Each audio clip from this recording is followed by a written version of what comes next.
عليكم ورحمة الله وبركاته. طبعا ده الفيديو التاني لقناة طيور الجنة، وادي القناة شغالة زي ما انت شايف. القناة اتش دي، حتى جايبة اغاني للعيد. كل سنة وانتم طيبين الاول بمناسبة عيد الاضحى المبارك، ويا رب يا رب يعيد عليكم ايام بخير ان شاء الله. طيب قبل بس ما نبدأ كلامنا على قناة طيور الجنة، حضرتك لو مش مشترك معانا هتشترك وتفعل زر الجرس عشان نستمر مع حضرتك وتشجيع لنا علشان نقدر نكمل مع حضرتك. يلا بينا نكمل على بركة الله الفيديو بتاعنا. طبعا ده الفيديو التاني للقناة ديت، قناة طيور الجنة اتش دي. انا كنت عملت عليها فيديو، في بعض الناس قالت القناة ما بتنزلش عندي. مبدئيا كده الاول قبل كل شيء، القناة دي اتش دي، لازم يكون الريسيفر بتاع حضرتك اتش دي، لازم يكون عندك جهاز استقبال اتش دي. يعني لو عند حضرتك القناه دي اتش دي، القناه اللي فوق منها دي ما هياش اتش دي، اي جهاز هيستقبلها القناه دي. لكن دي اتش دي اللي هي طيور الجنه اللي احنا قلنا عليها. القناه طبعا موجوده على القمر الصناعي العرب سات 26 او بدر سات 26. تمام اهوت، عشان خاطر بس الناس اللي قالت لي لا ده مش موجوده وما بتنزلش. اهو القمر بدر سات، وادي القمر اهوت، وادي تردد القناة اللي هو 11 3 11 في، معدل ترميز 30,000. تمام كده. تاني القناة موجودة وشغالة، وقناة اتش دي ما زالت من يوم ما انا نوهت عنها والقناة موجودة. تمام كده. طبعا احنا في الناس كتير قوي كلمتني وبعتت لي وقالت لي القناة بتنزلش عندي. القناة موجودة يا جماعة، ولازم يكون جهاز حضرتك اتش دي، او ممكن يكون لو عندك جهاز اتش دي وما بتنزلش على العرب سات، ممكن يكون الطبق بتاع حضرتك محتاج تظبيط، هتجيب فني يظبط لك الطبق. لكن القناه موجوده قائمه وما زالت من يومها وهي شغاله، والقناه هي التاني شغاله واسمها طيور الجنه. وانا اقدر انزلها مع حضرتك دلوقتي، امسحها وانزلها تاني بالراحه، عشان خاطر حضرتك لو مش عارف تنزلها اوريك تنزلها ازاي. طيب انا بس هدخل على من الريموت كنترول، خش على المنيو وهنجيب التركيب، وهنجيب القمر، وبعد كده عندي البدر 26. هنقدر ندخل على الترددات كده، قائمة الترددات، نخش يمين، ندخل يمين من زرار اليمين، وبعد كده ندي اوكي. في النص هيفتح معايا قائمة الترددات زي ما انت شايف كده. القناة نازلة عندي، القناة انا منزلها عندي على 11 3 11 اللي هو ده، معدل ترميز 30,000 عمودي. طبعا انا ممكن انزلها بتردد تاني اللي هو ايه، انا هغير اخر رقمين اللي هم دول، هغير الرقم الاخراني ده اللي هو واحد اخليه مثلا 5 6، هيشتغل عادي. طيب اعمل انا ايه دلوقتي؟ هعمل له اضافه، اتك على الزرار الاخضر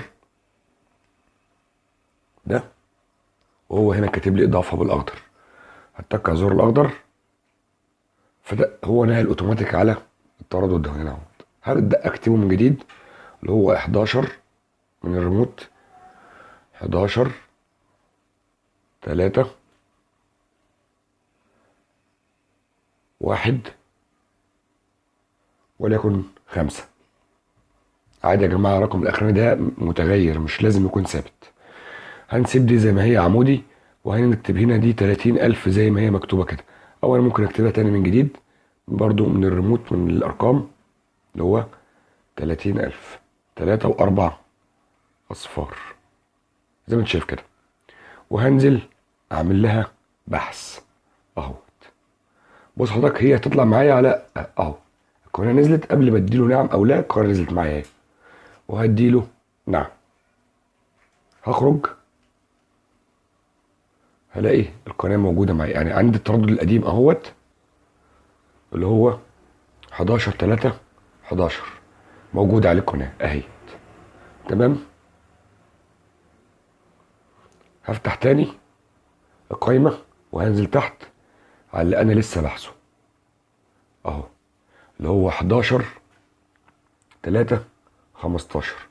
تمام كده. القناة هلاقيها برضو شغالة معايا على نفس التردد اللي نزلته جديد اهو. تمام كده. زي ما انت شايف كده قناه. اذا القناه زي ما انت قلت لحضرتك هي اتش دي، ولابد يكون في جهاز عند حضرتك اتش دي عشان خاطر تشتغل القناه عند حضرتك. وادي تاني ترددها اللي انا لسه منزله معاك دلوقتي حالا، اللي هو 11315 في معدل ترميز 30000 على العرب سات او البدر سات. ولازم يكون عندك جهاز اتش دي زي ما قلت لحضرتك من شويه. تمام. طيب انت لو قناه ما نزلتش معاك هتعمل ايه؟ يعني حضرتك لو قناه دلوقتي عندك جهاز اتش دي وعندك العرب سات والقناه مش شغاله هتعمل ايه؟ يعني انت نزلت التردد دلوقتي زي ما احنا نزلناه دلوقتي حالا، اللي هو ده مثلا. اقول لك تاني، خش تاني على البدر سات ونجيب التردد اللي هو ده، ولقيت عندك التردد مش جايب اشاره. يعني مثلا انا عندي الاشاره كويسه جدا اهيت، ولقيت التردد ده مش جايب اشاره. انت هتعمل ايه؟ حضرتك لازم هتجيب فني ويبدا يظبط لك العرب سات. وانا اعتقد ان التردد ده قوي جدا، يعني مش ضعيف، وجايب اشاره كويسه جدا عندي. وعلى يعني على طبق 70 سم هيجيب اشاره، يعني اقل من المتر هيجيب معاك اشاره. يعني حضرتك لو عندك طبق 70 سم هتيجي عليه القناه. يعني لو مش شغال عندك التردد مش شغال وعندك جهاز اتش دي، لو الجهاز مش اتش دي مش هيجيب اشاره اصلا. لازم يكون اتش دي عشان يجيب اشاره. ما جابش اشاره معاك وجهازك اتش دي، حضرتك لازم تجيب فني يظبط لك الطبق بتاعك عشان خاطر القناه تنزل عندك. القناه موجوده والقناه شغاله. في ناس كتير كلمتني وقالت لي القناه ما بتنزلش عندي. لا، القناه اهيت والقناه موجوده اهيت وشغاله وزي الفل. ده فيديو تاني للقناه دي، لان في ناس قالت لي لا ده القناه مش شغاله. ده البدر سات يا جماعه اهوت. اسف اجيبه لك تاني. في ناس كتير قوي يا جماعه سالتني على الجهاز اللي انا بشتغل عليه ده، او الجهاز بتاعي اللي عندي اللي انا شغال بيه. الجهاز ده يا جماعه كوماكس 3 ساعات اتش 1 3 جي، محوله انا للهايبر، الستار هايبر. القناه اهيت، وادي ترددها تاني وتالت عشان خاطر حضرتك تبقى انت واثق من اللي انا بقوله. تمام كده.